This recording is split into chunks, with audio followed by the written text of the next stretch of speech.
வணக்கம். வணக்கம். இது நியூஸ் ஃபர்ஸ்டின் பிரதான செய்திகள். முதலில் இன்றைய தலைப்புச் செய்திகள். பார்லிமெண்ட் உறுப்பினர் துமிந்த சில்வா சிங்கப்பூரில் சிகிச்சை பெறுவதாக குற்றப்புலனாய்வு திணைக்களம் நீதிமன்றத்துக்கு அறிவிப்பு. இந்திய நாடாளுமன்ற குழுவிற்கு விமான நிலையத்தில் மகத்தான வரவேற்பு. வயிற்றோட்டம் காரணமாக தலவாக்கலையில் 20 உயிரிழப்பு, 2 வாரங்களுக்குள் 500 நோயாளர்கள் பதிவு. கடந்த சில வருடங்களாக இலங்கையில் தனியார் முதலீடுகளில் அதிகரிப்பு ஏற்படவில்லை என ஆசிய அபிவிருத்தி வங்கி தகவல். முதல் செய்தி பிரதான அனுசரணை. ஸ்ரீலங்கா டெலிகாம், ஒரே தேசம் ஒரே குரல்.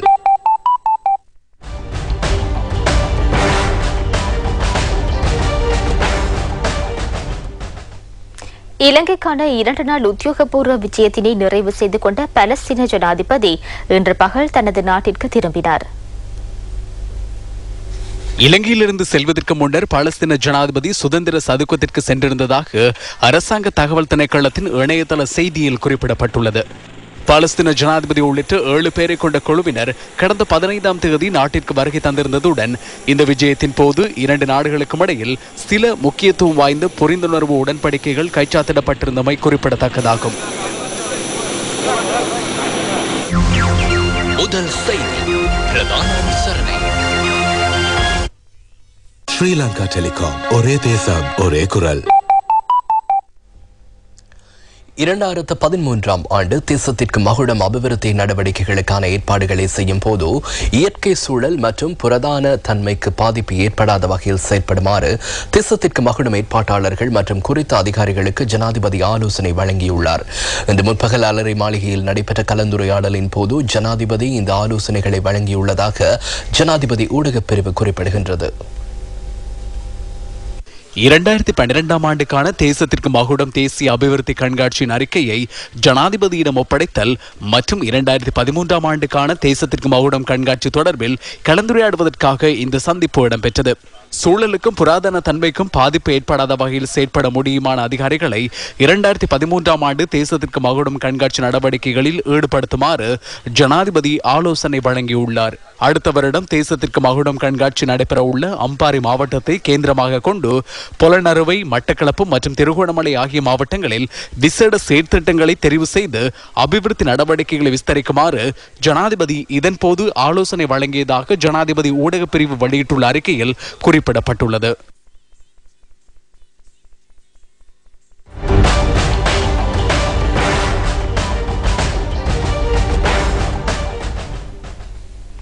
இந்திய மக்களவை எதிர்க்கட்சித் தலைவர் சுஷ்மா சுவராஜ் தலைமையில் இலங்கை வந்துள்ள இந்திய நாடாளுமன்ற பிரதிநிதிகள் குழு இன்று அரசாங்கத்தின் முக்கிய அமைச்சர்களை சந்தித்து கலந்துரையாடியுள்ளது.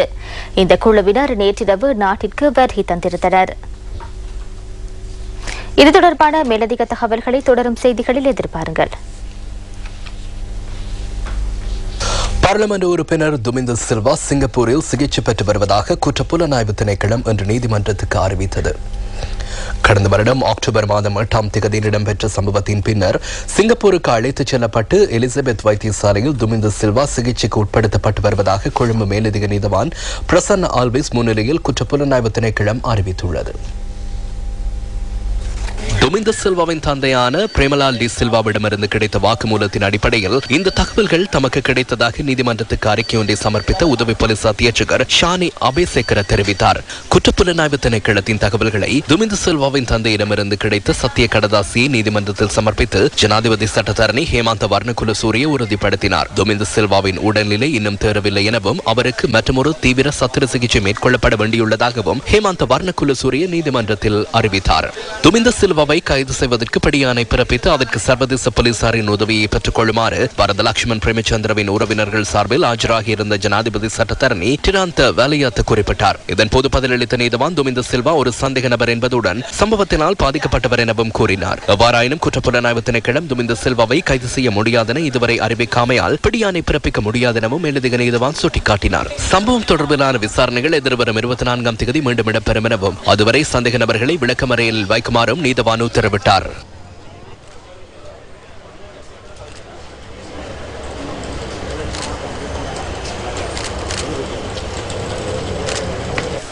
මගේ තාත්තා வெடி வெடில பாரு பின்வெட்ல இந்த பின்தூரයක් මේ இது எனது தந்தை துப்பாக்கிச் சூட்டுக்கு இலக்காகி கீழே விழுந்திருக்கும் நிலப்படமே இது. இந்த உலகத்தில் உள்ள எந்த ஒரு மகளும் இவ்வாறான நிலப்படம் ஒன்றை பார்க்கும் நிலை ஏற்படக்கூடாது என நான் முதலில் பிரார்த்திக்கிறேன். புலன் விசாரணை அதிகாரிகள் கடந்த 6 மாதங்களாக இதனை கைவிடுவதற்கு முயற்சிக்கின்றனர். 6 மாதங்களாக எதுவும் இடம்பெறவில்லை. பிரதான சந்தேக நபர் துமிந்த சில்வா தொடர்ந்தும் சுதந்திரமாக இருக்கின்றார். எனக்கு தற்போது ஏற்பட்டுள்ள நிலைமை இந்த அதிகாரிகளுக்கு ஏற்பட்டால் எவ்வாறு செயற்படுவார்கள், அவர்கள் என்ன செய்வார்கள் என்ற கேள்வியை நான் கேட்கிறேன். மரணம் அனைவருக்கும் பொதுவானது. எனினும் எவருடைய உயிரையும் பறிக்கும் உரிமை யாருக்கும் இல்லை. இன்று பாரத லட்சுமண் பிரேமச்சந்திரவின் குடும்பத்தினர் மாத்திரமன்றி முழு நாடும் இதனை பார்த்துக் கொண்டுள்ளது. அதனால் அனைவருக்கும் நீதி அவசியமாகும். அவ்வாறு இடம்பெறாத பட்சத்தில் நாட்டு மக்கள் அனைவரும் என்னுடன் இணைந்து கொள்வர். ජීවිතේ උදුරගන්න කිසි කෙනෙක්ට අයිතියක් නැහැ. අද මේ ಭಾರತ ලක්ෂ්මන් ප්‍රේමචන්ද්‍ර පවුල විතරක් නෙවෙයි මුළු රටම මේ දේ දිහා බලාගෙන ඉන්නේ. ඒ නිසා අපි සියලු දෙනාටම සාධාරණයක් අවශ්‍යයි. මුළු රටම අද බලන් ඉන්නේ. එහෙම නැති වුණොත් මේ ඔක්කොම කට්ටිය මාත් එක්ක ඉස්සරහට එයි. இதற்கு முன்னர் நடைபெற்ற நீதவான் விசாரணையின் போது குற்றப்புலனாய்வு திணைக்களத்தின் பிரதம போலீஸ் பரிசோதகர் மெரில் ரஞ்சன் லமஹேவா நீதிமன்றத்தில் ஒப்படைப்பதற்காக அனைத்து அறிக்கைகளையும் கொண்டு வந்திருந்ததாக மேலதிக நீதவான் குறிப்பிட்டார். எனினும் அவரினால் நீதிமன்றத்தில் அவற்றை ஒப்படைக்க முடியாமல் போனதாக தெரிவித்த மேலதிக நீதவான் தனது உத்தியோகபூர்வ இல்லத்தில் அனைத்து அறிக்கைகளையும் ஒப்படைக்குமாறு குறித்த அதிகாரியிடம் அறிவித்ததாகவும் அவரை நீதிமன்றம் கைவிடவில்லை எனவும் நீதவான் சுட்டிக்காட்டினார். விளம்பரங்களை அடுத்து செய்திகள் தொடரும்.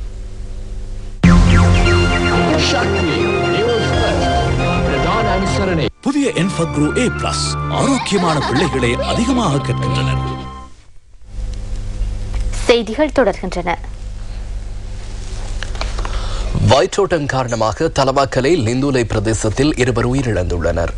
கடந்த 2 வார காலமாக வயிற்றோட்டத்தினால் 500க்கும் மேற்பட்டவர்கள் பாதிக்கப்பட்டுள்ளதாக தகவல்கள் கிடைத்துள்ளது என லிந்துலை கொட்டகலை சுகாதார வைத்திய அதிகாரி டாக்டர் ஜனத் அபே குணரத்ன கூறினார்.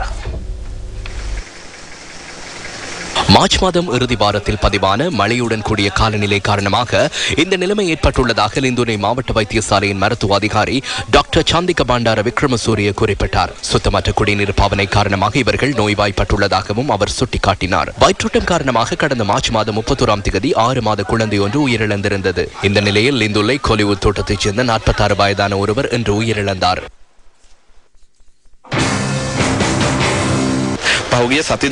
கடந்த 2 வாரங்களில் மாத்திரம் 500க்கும் மேற்பட்டவர்கள் லிந்துள்ள வைத்தியசாலையில் சிகிச்சை பெற்றுள்ளனர். அதனை விட அதிக எண்ணிக்கையிலானவர்கள் தோட்டங்களில் உள்ள வைத்தியர்களிடம் சிகிச்சை பெற்றுக் கொண்டுள்ளதாக நமக்கு அறிய கிடைத்துள்ளது. லிந்துலை நகருக்கு விநியோகிக்கப்படும் குடிநீர் சம்பந்தமாக ஏற்பட்டுள்ள பிரச்சினை தொடர்பில் தேசிய நீர் வழங்கல் மற்றும் வடிகால் அமைப்பு சபையின் தலவாக்கரை அலுவலகத்தின் அதிகாரியான கே அருணேஸ்வரத்திடம் நாம் வினவினோம். சுத்திகரிக்காமல் குடிநீர் விநியோகிக்கப்படுவது இல்லை என அவர் குறிப்பிட்டார். இந்த விடயம் தொடர்பாக விசாரணைகளை ஆரம்பித்துள்ளதாக தேசிய நீர் வழங்கல் மற்றும் வடிகால் அமைப்பு சபையின் மத்திய மற்றும் வடமாகாணத்துக்கு பொறுப்பான உதவி முகாமையாளர் நாலினியா பா கூறினார். இது நீரினால் ஏற்பட்ட ஒரு நோய் அல்ல என தற்போது தெரிய வந்துள்ளது. ஏனெனில் நாம் நீரை குளோரின் போட்டு சுத்தம் செய்யாமல் விநியோகிப்பதில்லை. அத்துடன் குறிப்பிடத்தக்க அளவிலான குளோரின் நீரில் காணப்படுகின்றதா என்பதை நாம் தொடர்ந்தும் ஆராய்ந்து வருகின்றோம். இது தோட்டமொன்றில் இடம்பெற்றுள்ள விடயம். எனவே அப்பகுதியில் மக்கள் பயன்படுத்தும் நீரை பரிசோதித்து வேண்டுமாயின் அதற்கு குளோரின் இட்டு வழங்க முடியும். கடந்த சில தினங்களாக லிந்துலை சுகாதார வைத்திய அதிகாரி அலுவலகம் பெற்றுக்கொண்ட நீர் மாதிரிகளை இவை. இந்த நீர் மாதிரிகளையும் நோய்வாய்ப்பட்டவர்களிடமிருந்து பெற்றுக்கொண்ட சில மாதிரிகளையும் மருத்துவ பரிசோதனைக்கு அனுப்புவதற்கு நடவடிக்கை எடுத்துள்ளதாக லிந்துலை கொட்டகலை சுகாதார வைத்திய அதிகாரி கூறினார்.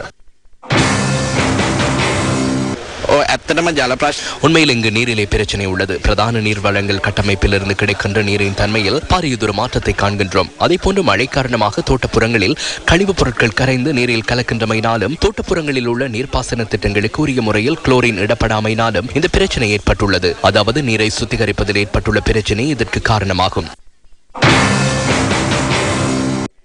இதேவேளை ஏற்பட்டுள்ள இந்த நிலைமை தொடர்பாக நீர் வழங்கல் வடிகால் அமைப்பு சபை, லிந்துலை தலவாக்கலை நகர சபை மற்றும் பிரதேச சபை சுகாதார அதிகாரிகளின் தலைமையில் இன்று பிற்பகல் விசேட கலந்துரையாடல் ஒன்று நடைபெற்றது.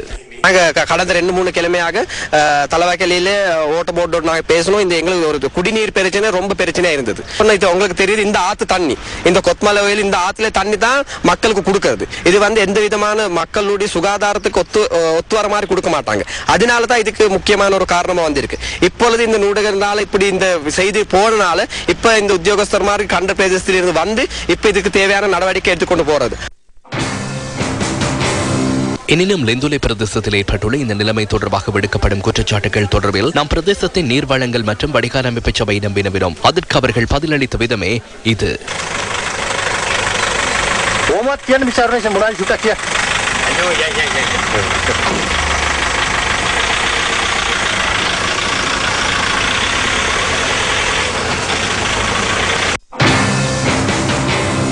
இந்த பிரச்சினைக்கு விரைவில் தீர்வு பெற்றுக் கொள்ளும் நோக்கில் இன்று முற்பகல் லிந்துலை கொட்டகலை சுகாதார வைத்திய அதிகாரி அலுவலகம், லிந்துலை போலீசார் மற்றும் லிந்துலை நகரசபை ஆகியன இணைந்து மக்களை தெளிவுபடுத்தும் நடவடிக்கை ஒன்றில் ஈடுபட்டன.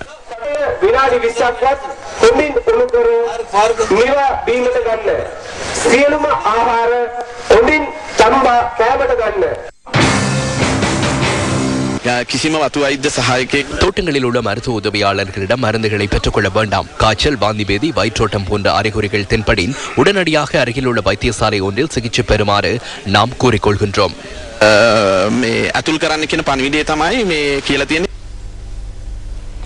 தமிழகத்தின் செங்கல்பட்டு சிறப்பு முகாமில் தடுத்து வைக்கப்பட்டுள்ள சில அகதிகள் உண்ணாவிரத போராட்டம் ஒன்றில் ஈடுபட்டுள்ளனர்.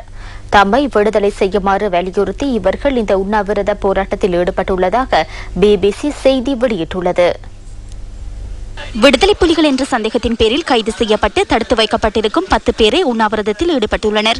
இலங்கையிலிருந்து பாதுகாப்பு கருதியே தாம் தமிழகத்திற்கு சென்றதாகவும் தமக்கும் எந்த ஒரு பயங்கரவாத அமைப்புக்கும் இடையில் தொடர்புகள் இல்லை எனவும் அவர்கள் தெரிவித்துள்ளனர். தமது குடும்பத்தினர் போரினால் பாதிக்கப்பட்டு மிகவும் துன்பத்தில் இருப்பதால் அவர்களை பராமரிக்க வேண்டிய தேவையுள்ளதால் தம்மை பிணையிலாவது விடுவிக்குமாறு அவர்கள் குறிப்பிட்டுள்ளனர். இவர்களது இந்த கருத்து குறித்து இந்திய அரசாங்க தரப்பின் கருத்தினை பெற முடியவில்லை என பிபிசியின் செய்தியில் மேலும் தெரிவிக்கப்பட்டுள்ளது. யாழ்ப்பாணம் கிளாலி பகுதியில் நிலக்கண்ணி வெடி வெடித்ததில் 2 காயமடைந்துள்ளனர்.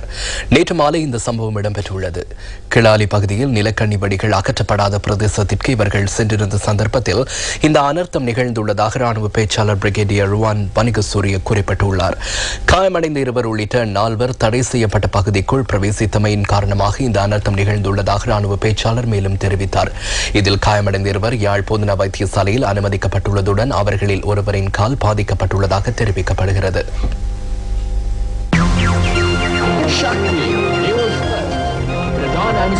புதிய என்ஃபக்ரோ A+ ஆரோக்கியமான பிள்ளைகளை அதிகமாக கற்கின்றனர்.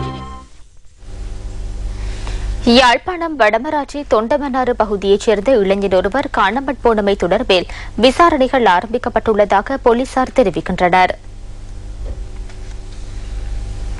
கடந்த 13ஆம் திகதியிலிருந்து குறித்த இளைஞன் காணாமற் போயுள்ளதாக தெரிவித்து அவரது உறவினர்கள் வல்வெட்டித்துறை போலீஸ் நிலையத்தில் முறைப்பாடு செய்துள்ளனர்.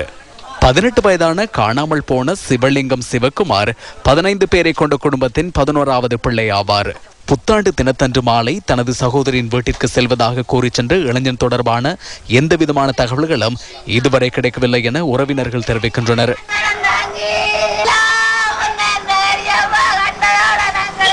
6 மணி அளவில் போய் பார்க்கும்போது சைக்கிள் புளியடிக்கு நின்றது. அதை மட்டும்தான் கண்டோம். நாங்கள் வேற எதையும் காணவில்லை. அவரோட போடும் பைக்கிலும் எல்லாமே இருக்கின்றன. எனது தம்பியை யாராவது கண்டால் எங்கிருந்தாவது கொண்டு வந்து எங்களிடம் ஒப்படைங்கள். இந்த சம்பவம் தொடர்பில் இலங்கை மனித உரிமைகள் ஆணைக்குழுவிலும் முறைப்பாடு செய்யப்பட்டுள்ளதாக குறித்த இளைஞனின் உறவினர்கள் குறிப்பிடுகின்றனர். என் தங்க ஒரு அக்காவிட்ட போறேன்னு போட்டு வந்தவர். நாங்கள் அதுக்கு பிறகு காணையில் எல்லாரும் தேடுதல் செய்து நாங்கள் இன்றைக்கும் தேடிக்கொண்டே இருக்கிறோம். எல்லாரும் சேர்ந்து போன்ல இருந்த இருந்து சகல சாமானம் கிடக்கு. வேறு ஒன்றும் இல்லை, ஒரு வித்தியாசமும் இல்லை. இன்றைக்கு 5 நாளா காணையில். இந்த சம்பவம் தொடர்பில் விரிவான விசாரணைகள் இடம்பெறுவதாக போலீசார் குறிப்பிட்டனர். இந்திய மக்களவை எதிர்க்கட்சித் தலைவர் சுஷ்மா சுவராஜ் தலைமையில் இலங்கை வந்துள்ள இந்திய நாடாளுமன்ற பிரதிநிதிகள் குழு இன்று அரசாங்கத்தின் முக்கிய அமைச்சர்களை சந்தித்து கலந்துரையாடியுள்ளது. இந்த குழுவினர் நேற்றிரவு நாட்டிற்கு வருகை தந்திருந்தனர். இந்திய பிரதிநிதிகள் குழு நேற்றிரவு 10:45 அளவில் இலங்கையை வந்தடைந்தனர். இந்திய காங்கிரஸ் கட்சி மற்றும் பாரதிய ஜனதா கட்சி உள்ளிட்ட கட்சிகளை சேர்ந்த பிரதிநிதிகள் இந்த குழுவில் அடங்குகின்றனர். இலங்கையில் இருக்கக்கூடிய மக்கள் அவர்களுக்கு ஏற்பட்டிருக்கக்கூடிய குடிபெயர்ந்த மக்களுக்காக எந்த அளவிற்கு அரசினுடைய திட்டங்கள் செயல்படுத்தப்படுகிறது, அவருடைய துன்பங்கள் என்ன, அவர்களுக்கு இன்னும் என்னென்ன தேவைகள் இருக்கிறது என்பதை பற்றி நேரடியாக தெரிந்து கொள்வதற்காக வந்திருக்கிறோம். இலங்கையில் வாழக்கூடிய தமிழ் மக்கள், குறிப்பாக வடக்கு பகுதியில் இருக்கக்கூடிய மக்களுக்கும் கிழக்கு பகுதியில் இருக்கக்கூடிய மக்களுக்கும் இந்திய அரசு செய்யக்கூடிய திட்டங்கள் எந்த அளவிற்கு வந்து கொண்டிருக்கிறது என்பதை பற்றியும் நேரில் ஆய்வு செய்து அதன் மூலமாக மேற்கொண்டு அவர்களுக்கு என்னென்ன தேவைகள் இருக்கிறது என்பதை தெரிந்து கொண்டு முழுமையான துணையாக இந்தியாவும் தமிழகமும் இருக்கும் என்பதற்காக வந்திருக்கிறோம். இந்திய பிரதிநிதிகளை வெளிவிவகார பிரதி அமைச்சர் நியோமால் பெரேரா, இலங்கை மகாபோதி சங்கத்தின் தலைவர் பானகல உபதிச தேரர் மற்றும் இலங்கைக்கான இந்திய உயர்ஸ்தானிகர் அசோக் கே காந்தா உள்ளிட்ட பலர் வரவேற்றனர். இதேவேளை இலங்கையின் நிலைமை தொடர்பில் பாராளுமன்ற விவாதங்களின் போது உறுப்பினர்கள் முன்வைத்த கருத்துக்களுக்கு பதில் வழங்கும் வகையில் இந்திய வெளிவிவகார அமைச்சர் வழங்கிய உறுதிமொழிக்கு அமைவாக இந்த விஜயம் ஏற்பாடு செய்யப்பட்டுள்ளதாக இந்திய வெளிவிவகார அமைச்சர் வெளியிட்டுள்ள அறிக்கையில் குறிப்பிடப்பட்டுள்ளது. இந்த குழுவினர் வடக்கு மற்றும் கிழக்கு மாகாணங்கள் மாத்திரமின்றி மத்திய மற்றும் மேல் மாகாணங்களுக்கும் விஜயம் செய்ய உள்ளதாக அந்த அறிக்கையில் குறிப்பிடப்பட்டுள்ளது. இதேவேளை இந்திய நாடாளுமன்ற உறுப்பினர்கள் பொருளாதார அபிவிருத்தி அமைச்சர் பாசில் ராஜபக்சவை இன்று முற்பகல் சந்தித்துள்ளனர்.